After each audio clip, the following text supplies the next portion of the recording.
Thank you for turning to page 121. Today we're going to take a look at what happens when your players focus on the wrong non-player character.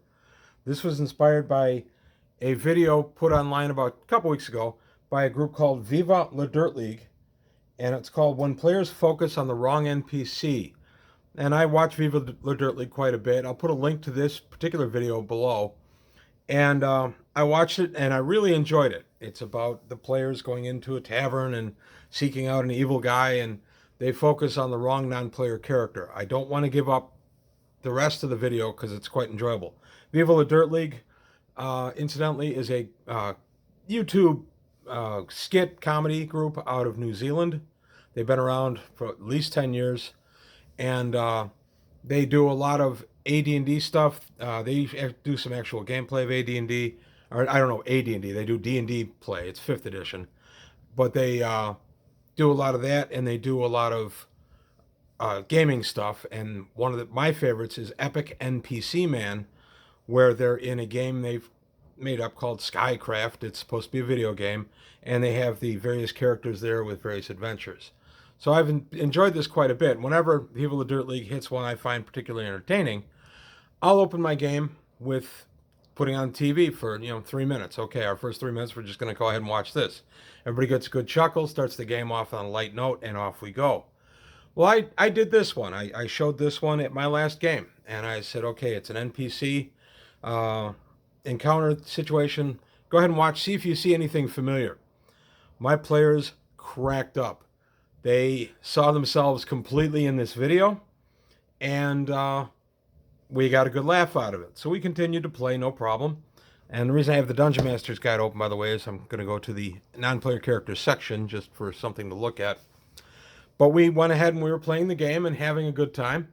And I had them go into a small thorp, just a little town. And I described a rather ramshackle, battered-looking church. Not church, but, like a little wayside mission kind of thing.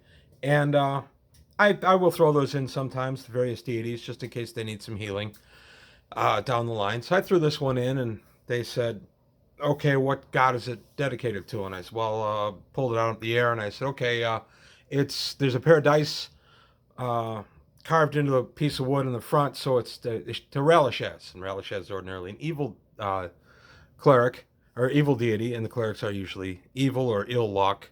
So I said, okay, it's Relishaz. Relishaz is a favorite of mine. It's a favorite at my table.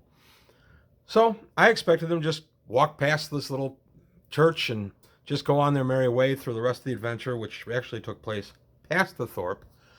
They said no. They said, we have to go in. We got to investigate this cleric of Relishaz. Okay, so they go in, and the cleric greets them, and they get to talking a little bit, and they're what are you doing here? I established my little temple here a long time ago, and people come in here, and they the god of fortune smiles upon them sometimes, etc. Relishaz is the god of luck in Greyhawk, usually ill luck, but he is somewhat popular in some of the wayside or faraway areas away from common areas, but he can also be popular, at least in my campaign, in larger cities. And even though he's ostensibly evil, it's the evil of overbetting and overindulging more than anything else. So it's largely tolerated, at least in my campaign. So anyway, back to the story. They're in there and they're talking to the cleric of Relishaz, and I'm going, okay, down the road is no, wait a minute. This cleric of Relishaz, and they started diving into this. I had not even named this guy. It was literally supposed to be a pass-by encounter, and I pulled a line from the video, which I'm not going to say, to tell them, don't worry about this guy. This guy is nothing. Just go on. And we all got a good laugh out of it and went on with the game.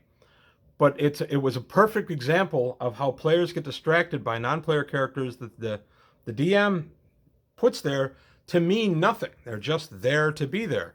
And yet they fixate on this NPC and they stay with it. And that, of course, is what the Viva La Dirt League video was all about. I thought it was funny that within an hour of showing my players that video, we had the exact same situation come up, and that got a huge laugh, and everybody realized that this was exactly what the video was. And another incident I had about a month ago in a game, is there was a group of adventurers, or my players' party had gone to an area where word had gone out, help, there's some haunted caves over here, and we need help of brave adventurers to go ahead and explore. And I thought, okay, and I had it set up, and they were going to go into this area. It was all in Furiandi, but in rural Furiandi, in Greyhawk.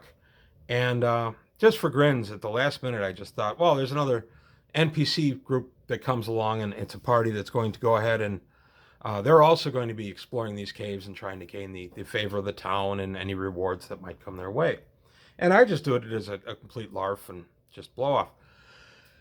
They spent the rest of the game interacting with this party, which I had to invent on the fly and come up with reasons why they were there, names, what levels they were, alignments, the whole shebang on the fly, because my group not only decided that they were interested in this NPC party I had planted there, they were going to pair up with them and go in as one big group.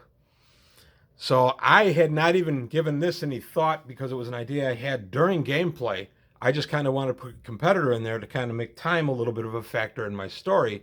And the next thing I knew, I had to flesh out this entire group of NPCs because they were going to adventure with my group unexpectedly.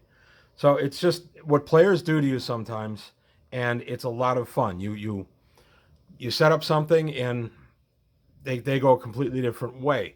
As I've always said, no game survives contact with the players. They always come up with something that I hadn't anticipated, and I have to react on the fly. And I am not one of those DMs that gets mad if they don't do the game I've written. I will tell them they come to a T intersection, they can go right or they can go left. One of the directions is one I've got, prepared for the night and should be a little bit better, hinting to the right. Often, they'll say, okay, well, let's go to the left. I'll say, fine. And then I'll wing the rest of the game. All my notes for the right side will stay, and I don't penalize them in any way. It's just that I now have to come up with a dungeon on the fly as we go along. And sometimes I'll take encounters from my original notes and I'll plunk them over on another side. And the players never know the difference on that, but I do.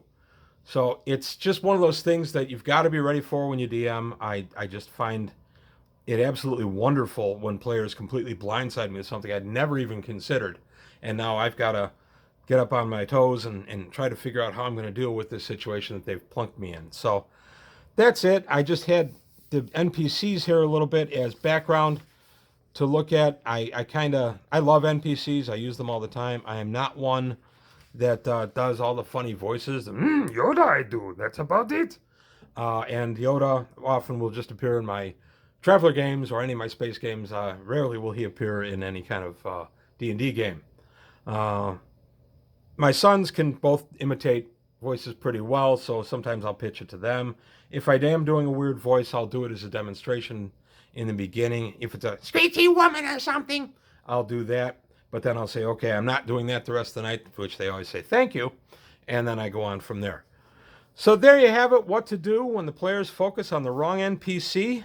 I recommend giving Viva La Dirt League a watch. I realize these guys have 1 million followers. They've had millions of views on their videos. They're hardly a secret. But they've been an inspiration for some of my stuff in-game. They're fun to watch when I'm prepping a game. I'll throw those on in the background and just let them play. And I recommend them. I think they're a lot of fun. That's all I've got today from page 121. Thank you for your time. Thanks for watching.